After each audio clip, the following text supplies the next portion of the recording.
नमस्कार दोस्तों, स्वागत है आपका आपके अपने YouTube चैनल ज्ञान का अड्डा पर। दोस्तों, मैं हूं राकेश सिहाग और आज हम बात करने वाले हैं 2 दिसंबर के करंट अफेयर के बारे में। तो वीडियो हमेशा की तरह इंटरेस्टिंग होने वाला है। दोस्तों, सुबह रोजाना आपको 6 बजे ये करंट अफेयर का वीडियो मिलता है और डेली वीडियो आपको मिलेगा, कभी भी मिस नहीं होगा, ये मैं आपसे दावा करता हूँ। अगर आपका सहयोग बना रहा तो आपको बहुत अच्छे से मैं तैयारी करवा दूंगा। अब तो आपको पता है NTPC की ग्रुप डी की डेट भी घोषित हो गई है आज। तो आपका अब तो पेपर होने वाला है, तो बहुत अच्छे से आपको तैयारी करनी पड़ेगी। बहुत लोगों ने फॉर्म भरा है। टोटल 2,44,00,000 लोगों ने फॉर्म भरा है। तो आपका नंबर आना बहुत कठिन है, लेकिन आपको तैयारी बहुत ज़बरदस्त करनी पड़ेगी। तो कोई भी चीज़ कठिन नहीं होती, आपको भी पता है। अगर आप चैनल पर पहली बार हो तो आप चैनल को सब्सक्राइब करेंगे, बेल आइकन को प्रेस करेंगे और इस क्लास का PDF प्राप्त करने के लिए आप हमारे टेलीग्राम चैनल को ज्वाइन करेंगे। टेलीग्राम चैनल का लिंक वीडियो के डिस्क्रिप्शन में दिया गया है। चलिए स्टार्ट करते हैं और बात करते हैं 2 दिसंबर के करंट अफेयर के बारे में। सबसे पहले बात करते हैं कल जो मैंने क्वेश्चन पूछा था उसके बारे में। कल मैंने क्वेश्चन पूछा था आपसे कि सर्वश्रेष्ठ अभिनेता के तौर पर इंटरनेशनल एमी अवार्ड 2020 किस अभिनेता ने जीता। सर्वश्रेष्ठ अभिनेता के तौर पर इंटरनेशनल एमी अवार्ड 2020 किस अभिनेता ने जीता, किस एक्टर ने जीता। इसका करेक्ट आंसर सभी ने दिया था। इसका करेक्ट आंसर होगा बिल्ली बेरेट। बिल्ली बेरेट इसका बिल्कुल राइट आंसर हो जाएगा, सभी ने आपने बताया था। इसके बारे में बात करते हैं तो देखिए, बिल्ली बेरेट ने रिस्पॉन्सिबल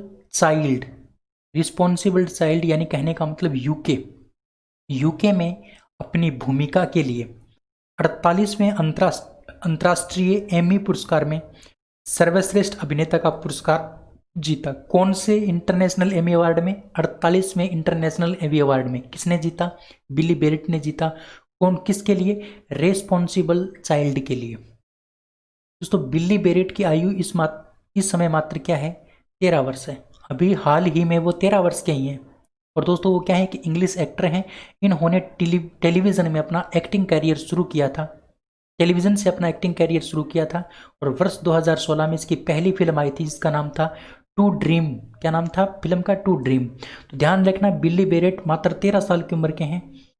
इन्होंने अपना जो एक्टिंग का कैरियर है वो टेलीविज़न से स्टार्ट किया और 2016 में इसकी फिल्म आई थी, पहली फिल्म, जिसका नाम था टू ड्रीम। ये दोनों बातें आपको तीनों चारों बातें आपको ध्यान रखनी है। यह तो था आपका कल का क्वेश्चन। अब हम शुरुआत करते हैं क्वेश्चनों की। अच्छा, वही बात, 1 से क्वेश्चन 5 नंबर क्वेश्चन है वो आपके सितंबर 2019 से अक्टूबर 2020 के मध्य के क्वेश्चन होंगे। इसमें पहला क्वेश्चन हम स्टार्ट करते हैं।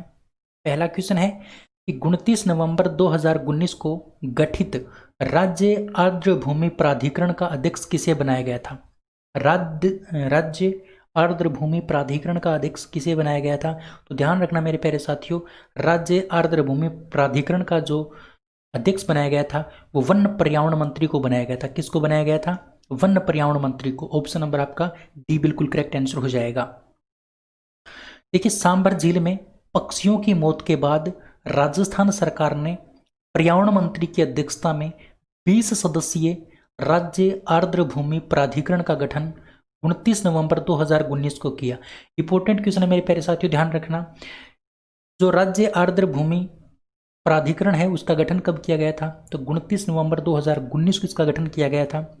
किसकी मौजूदगी में, किसकी अध्यक्षता में?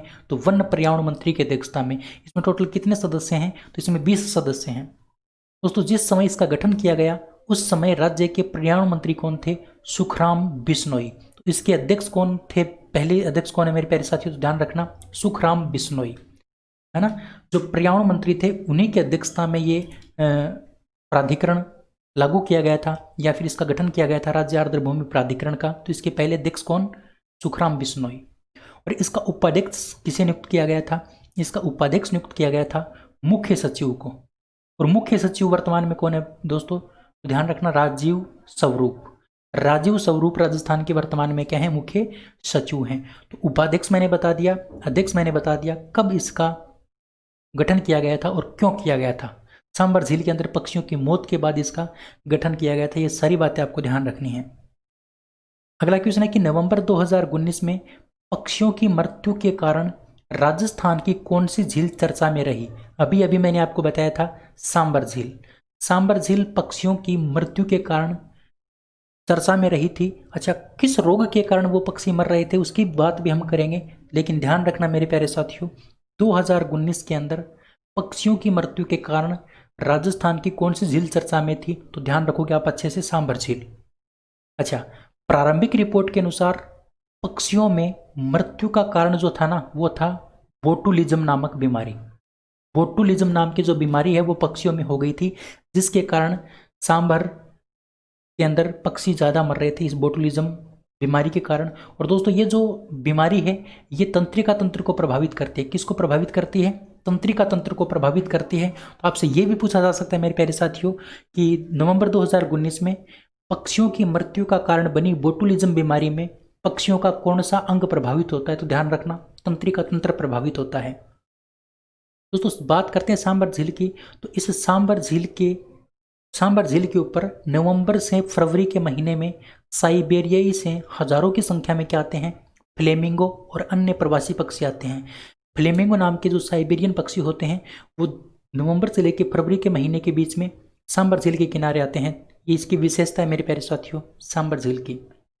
राजस्थान में सांभर झील को रामसर साइट के रूप में चयनित किया गया है। रामसर साइट का मतलब वेटलैंड भूमि संरक्षण के रूप में इसको क्या किया गया है? चयनित किया गया है, वेटलैंड भूमि संरक्षण के रूप में। दोस्तों बात करते हैं सांभर झील की। तो सांभर झील राजस्थान के जयपुर में स्थित है। कहाँ पर स्थित है? राजस्थान के जयपुर में स्थित है सांभर झील। ये सारी बातें आपको ध्यान रखनी है। इसे पिछले वाला क्वेश्चन में मैंने आपको बताया था, उम्मीद करता हूँ वो भी आपको समझ में आया और ये भी आपको समझ में आया। दोनों एक दूसरे से थोड़ा सा संबंधित क्वेश्चन है। अगला क्वेश्चन है कि राजस्थान के किस शहर में युद्धाभ्यास शक्ति 2019 का आयोजन किया गया? दोस्तों राजस्थान के उस शहर का नाम आपको बताना है जिसमें युद्ध अभ्यास शक्ति नाम का जो युद्ध अभ्यास है 2019 का, उसका आयोजन किया गया। तो उस जगह का नाम है बीकानेर। कहां पर किया गया? बीकानेर में किया गया। कौन से युद्ध अभ्यास का? शक्ति नाम के युद्ध अभ्यास का। 2019 में जो शक्ति नाम का युद्ध अभ्यास हुआ था उसका आयोजन बीकानेर में किया गया था। अच्छा, किस किस के बीच में हुआ था ये मतलब अभ्यास? तो ध्यान रखना, भारत और फ्रांस की सेना के बीच, भारत और फ्रांस की सेना के बीच में युद्ध अभ्यास हुआ था मेरे प्यारे साथियों। और इसका आयोजन 31 अक्टूबर से लेकर 13 नवंबर 2019 के मध्य किया गया था। 31 अक्टूबर से 13 नवंबर 2019 के मध्य। तो ये बड़ा इंपॉर्टेंट क्वेश्चन है, ध्यान रखना। शक्ति नाम का युद्ध अभ्यास भारत और फ्रांस के बीच बीकानेर में 2019 में आयोजित किया गया था। अगला क्वेश्चन है कि नई दिल्ली में पर्यटन के प्रतिष्ठित ट्रेवल एंड लेजर सम्मान समारोह में किस राज्य को बेस्ट वेंडिंग डेस्टिनेशन अवार्ड से सम्मानित किया गया था? तो ध्यान रखना मेरे प्यारे साथियों, ट्रेवल एंड लेजर सम्मान समारोह के अंदर किस राज्य को बेस्ट वेंडिंग डेस्टिनेशन अवार्ड से सम्मानित किया गया? तो उस राज्य का नाम ध्यान रखना, उस राज्य का नाम है राजस्थान। कौन से राज्य को सम्मानित किया गया? राजस्थान को सम्मानित किया गया बेस्ट वेंडिंग डेस्टिनेशन अवार्ड से। बेस्ट वेंडिंग डेस्टिनेशन अवार्ड से राजस्थान को सम्मानित किया गया ट्रेवल एंड लेजर सम्मान समारोह के अंदर नई दिल्ली में। ठीक है ना, बिल्कुल। अगले क्वेश्चन की बात करें तो अगला क्वेश्चन है कि ISSF निशानेबाजी विश्व कप फाइनल में राजस्थान के किस निशानेबाज ने स्वर्ण पदक जीता? ISS निशानेबाजी विश्व कप फाइनल में राजस्थान के किस निशानेबाज ने स्वर्ण पदक जीता? तो मेरे प्यारे साथियों उनका नाम दिव्यांश सिंह पंवार। दिव्यांश सिंह पंवार ने ISSF निशानेबाजी विश्व कप में फाइनल जीता। और दोस्तों ये राजस्थान के निशानेबाज हैं जिनका नाम है दिव्यांश सिंह पंवार। इंपॉर्टेंट क्वेश्चन है, ध्यान रखना। दोस्तों इसका संबंध राजस्थान के जयपुर जिले से है, ये जयपुर से बिलोंग करते हैं दिव्यांश सिंह पंवार। और दोस्तों ISSF विश्व कप फाइनल का जो आयोजन है वो कहाँ पर किया गया था? चीन के पुतियन में किया गया था। कहाँ पर किया गया था? चीन के पुतियन में। तो ये भी बड़ी इंपॉर्टेंट बात है, ध्यान रखना। चलिए अगला क्वेश्चन है कि राजस्थान के पूर्व शिक्षा मंत्री तथा वर्तमान विधायक जिनका हाल ही में निधन हो गया उनका नाम आपको बताना है। दोस्तों इससे पहले जो मैंने आपको 5 क्वेश्चन करवाए वो तो आपके थे पीछे के, मतलब पीछे 1 साल पहले के, लेकिन अब मैं आपको आज की क्वेश्चन करवा रहा हूँ। 1 नंबर क्वेश्चन हमारा स्टार्ट हो गया है कि राजस्थान के पूर्व शिक्षा मंत्री और वर्तमान विधायक जिनका हाल ही में क्या हो गया? निधन हो गया। तो ध्यान रखना मेरे प्यारे साथियों, वर्तमान विधायक और पूर्व शिक्षा मंत्री का नाम था किरण माहेश्वरी। किरण माहेश्वरी जी का क्या हो गया? निधन हो गया। ध्यान रखना, बीजेपी पार्टी से बिलोंग करती थी ये। और दोस्तों मैं आपको बता दूं ये जो आपकी किरण माहेश्वरी जी हैं ये राजसमंद से वर्तमान में क्या थी? विधायक थी। राजसमंद से वर्तमान में क्या थी, विधायक थी। दोस्तों ये शिक्षा मंत्री किस टाइम रही थी, 2013 में। 2013 में वसुंधरा राजे की जब सरकार थी, वसुंधरा राजे की, उस टाइम ये क्या थी, शिक्षा मंत्री थी। और दोस्तों राजस्थान में 3 प्रकार के शिक्षा मंत्री होते हैं, प्राथमिक और माध्यमिक शिक्षा मंत्री, उच्च शिक्षा मंत्री, और एक और होता है दोस्तों, कौन सा शिक्षा मंत्री होता है वो शायद कॉलेज वगैरह का लिए होता होगा। इस प्रकार से जो उच्च शिक्षा मंत्री है मेरे प्यारे साथियों, वो थी हमारी किरण माहेश्वरी। ठीक है, वर्तमान में प्राथमिक और माध्यमिक शिक्षा मंत्री कौन है, तो गोविंद सिंह डोटासरा हैं, गोविंद सिंह डोटासरा। और उच्च शिक्षा मंत्री हमारे कौन है, भंवर सिंह भाटी, भंवर सिंह भाटी। तो ये सारी बातें आपको ध्यान रखनी, उम्मीद करता हूँ ये क्वेश्चन आपको समझ में आया होगा। किरण माहेश्वरी आपका बिल्कुल करेक्ट आंसर हो जाएगा। इनकी मृत्यु मेरे साथियों 29 नवंबर को हो गई थी। कब हो गई थी, 29 नवंबर को। ठीक है, चलिए अगला क्वेश्चन है कि जयपुर के नए संभागीय आयुक्त कौन बने हैं।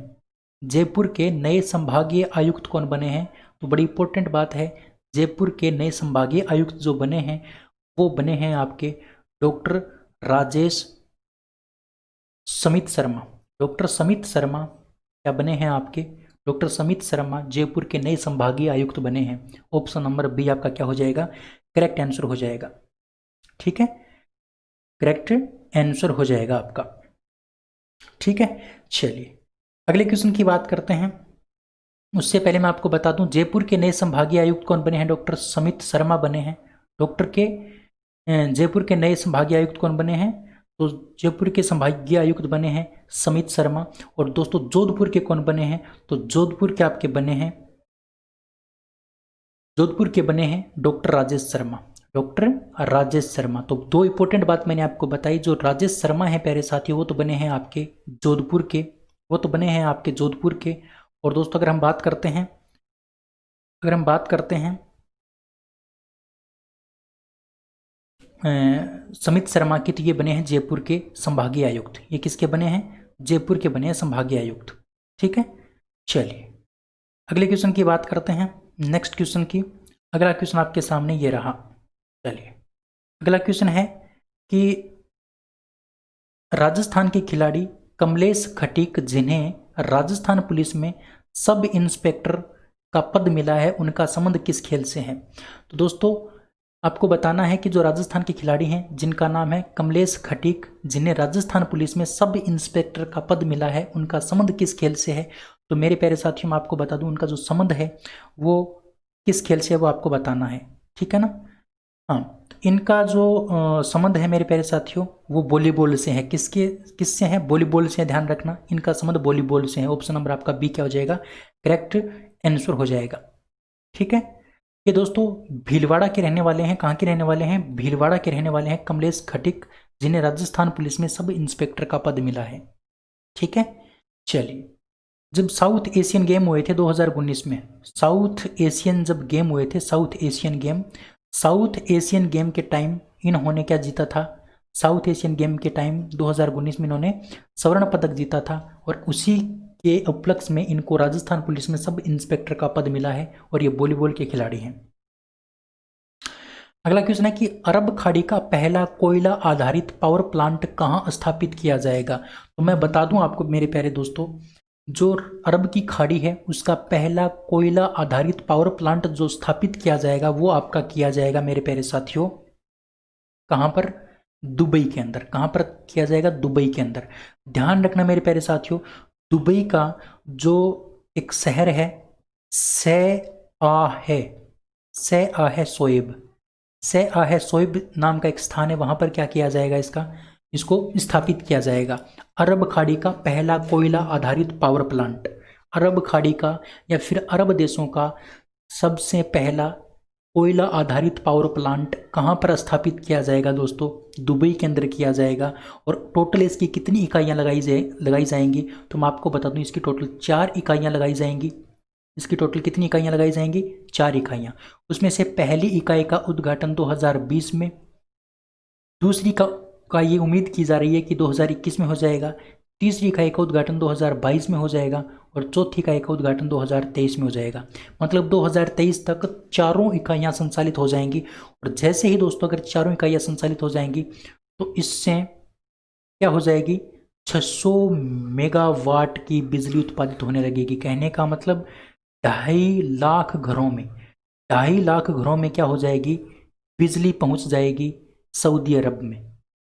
ठीक है, तो इतनी बड़ी ये कोयला आधारित पावर प्लांट तैयार किया जा रहा है दुबई के अंदर। ये सारी बातें आपको इस क्वेश्चन के बारे में ध्यान रखनी है। अगला क्वेश्चन है कि सचिन तेंदुलकर का रिकॉर्ड तोड़कर सबसे तेज 22,000 रन पूरे करने वाले पहले बल्लेबाज कौन बने हैं। तो सचिन तेंदुलकर का रिकॉर्ड तोड़ के 22,000 रन पूरे करने वाले जो पहले बल्लेबाज बने मेरे साथियों, वो बने हैं आपके विराट कोहली। कौन बने हैं, विराट कोहली बने हैं। सचिन तेंदुलकर का रिकॉर्ड तोड़ दिया और सबसे तेज 22,000 रन बनाने वाले पहले बल्लेबाज कौन बने हैं, तो विराट कोहली बने हैं। ध्यान रखना मेरे प्यारे साथियों, ऑप्शन नंबर डी आपका बिल्कुल करेक्ट होगा। अगला क्वेश्चन है कि हाल ही में फिलिस्तीनी लोगों के साथ एकजुटता का अंतर्राष्ट्रीय दिवस, international day of solidarity with the फिलिस्तीन पीपुल, यानी फिलिस्तीन लोगों के साथ एकजुटता का अंतर्राष्ट्रीय दिवस कब मनाया गया। तो फिलिस्तीनी जो लोग हैं उनके साथ एकजुटता का जो अंतर्राष्ट्रीय दिवस मनाया गया था वो आपका 29 नवंबर को मनाया गया था। कब मनाया गया था, 29 नवंबर को। ऑप्शन नंबर आपका बी करेक्ट आंसर हो जाएगा। अगला क्वेश्चन है कि 1 दिसंबर 2020 को किस विषय के साथ विश्व एड्स दिवस मनाया गया। 1 दिसंबर 2020 को किस विषय के साथ विश्व एड्स दिवस मनाया गया। तो ध्यान रखना मेरे प्यारे साथियों, विश्व एड्स दिवस 1 दिसंबर को मनाया गया। इसकी थीम क्या थी, इसकी थीम थी ending the HIV AIDS epidemic, ending the HIV AIDS epidemic, resilience and impact, ये इसकी थीम थी। ध्यान रखना इंग्लिश के अंदर थीम है, इंग्लिश के अंदर ही आपको ध्यान रखनी है। Ending the HIV AIDS epidemic, यानी HIV एड्स की जो बीमारी है, इसको हम महाबीमारी बोल सकते हैं, महामारी बोल सकते हैं। तो HIV एड्स की जो महामारी है इसको ख़त्म करना है और बहुत अच्छा इसके ऊपर हमें क्या दिखाना है, चुप रह करके इसके ऊपर इम्पैक्ट दिखाना है। ये इसका विषय था, ये इसकी थीम थी विश्व एड्स दिवस की 1 दिसंबर 2020 वाले की। उम्मीद कर सकता हूँ क्वेश्चन आपको समझ में आया है। अगला क्वेश्चन है कि Hollywood film star Wars trilogy में डार्थ वेडर का रोल के लिए प्रसिद्ध किस अभिनेता का हाल ही में निधन हो गया। तो ध्यान रखना मेरे प्यारे साथियों, डार्थ वेडर रोल के लिए प्रसिद्ध किस अभिनेता का हाल ही में निधन हो गया। तो उनका नाम है मेरे प्यारे साथियों डेविड प्रोब्स जो है ना, वो स्टार वॉर्स ट्रायोलॉजी जो फिल्म थी उसमें डार्थ वेडर के रोल के लिए प्रसिद्ध थे और इनका हाल ही में क्या हो गया, निधन हो गया। और ये स्टार वॉर्स ट्रायोलॉजी एक क्या है दोस्तों, हॉलीवुड फिल्म है। क्या है, एक प्रकार की हॉलीवुड फिल्म है, ध्यान रखना। ठीक है, चलिए अगले क्वेश्चन की बात करते हैं। अगला क्वेश्चन है कि रोचमार्क क्रिश्चियन काबोर किस देश के लगातार दूसरी बार राष्ट्रपति चुने गए हैं। तो रोचमार्क क्रिश्चियन काबोर किस देश के लगातार दूसरी बार राष्ट्रपति चुने गए हैं। तो मेरे प्यारे साथियों उस देश का नाम है बुर्किना फासो। ऑप्शन नंबर आपका बी करेक्ट आंसर हो जाएगा। रोचमार्क क्रिश्चियन काबोर दूसरी बार लगातार बुर्किना फासो देश के राष्ट्रपति बने हैं। यहाँ पर हम बात करते हैं बुर्किना फासो की जो कैपिटल है वो है ओउवागाडुगु। थोड़ा सा नाम अटपटा है लेकिन ध्यान रखना पड़ेगा, ओउवागाडुगु। इसके पीएम हैं क्रिस्टोफ जोसेफ मेरी डेबायर। संसद का नाम है नेशनल असेंबली। मुद्रा यहाँ की है CFA फ्रैंक। उम्मीद कर सकता हूँ बात आपको समझ में आई होगी। तो रोचमार्क क्रिश्चियन काबोर बुर्किना फासो देश के दोबारा राष्ट्रपति बने हैं, लगातार दूसरी बार। अगला क्वेश्चन है कि मरियम वेबस्टर डिक्शनरी ने किस शब्द को 2020 के लिए वर्ड ऑफ द ईयर घोषित किया है। कौन सी डिक्शनरी ने, मरियम वेबस्टर डिक्शनरी ने। तो प्यारे साथियों मरियम वेबस्टर डिक्शनरी ने 2020 के लिए वर्ड ऑफ द ईयर किसको घोषित किया है। तो वर्ड ऑफ द ईयर घोषित किया है पेंडेमिक को। पेंडेमिक जो नाम है मेरे प्यारे साथियों, इस पेंडेमिक नाम को ही मरियम वेबस्टर डिक्शनरी ने वर्ड ऑफ द ईयर घोषित किया है। अच्छा, एक डिक्शनरी मैंने 2-3 दिन पहले बताई थी, कैम्ब्रिज डिक्शनरी। कैम्ब्रिज डिक्शनरी ने क्वारंटाइन शब्द को 2020 के लिए वर्ड ऑफ द ईयर घोषित किया था। तो दो नाम आपको ध्यान रखने हैं, एक तो मरियम वेबस्टर डिक्शनरी का और एक कैम्ब्रिज डिक्शनरी का। कैम्ब्रिज डिक्शनरी ने क्वारंटाइन शब्द को 2020 के लिए वर्ड ऑफ द ईयर घोषित किया और मरियम वेबस्टर डिक्शनरी ने पेंडेमिक नाम को 2020 के लिए वर्ड ऑफ द ईयर घोषित किया है। दोनों क्वेश्चन बड़े इंपॉर्टेंट है, ध्यान रखना। अगला क्वेश्चन है कि जस्टिस बिजोय कृष्ण पटेल किस राज्य के मानवाधिकार आयोग के नए चेयरमैन बने हैं? जस्टिस बिजोय कृष्ण पटेल किस राज्य के मानवाधिकार आयोग के नए चेयरमैन बने हैं? तो ध्यान रखना, ओडिशा। करेक्ट आंसर आपका सी हो जाएगा, ओडिशा। ओडिशा राज्य के मानवाधिकार आयोग के जो नए चेयरमैन बने हैं वो बने हैं महान्यायाधीश या फिर जस्टिस बिजोय कृष्ण पटेल। बिजोय कृष्ण पटेल। राज्य मानवाधिकार कौन सा राज्य? महाराष्ट्र राज्य के मानवाधिकार आयोग के नए चेयरमैन हैं बिजोय कृष्ण पटेल, ध्यान रखना।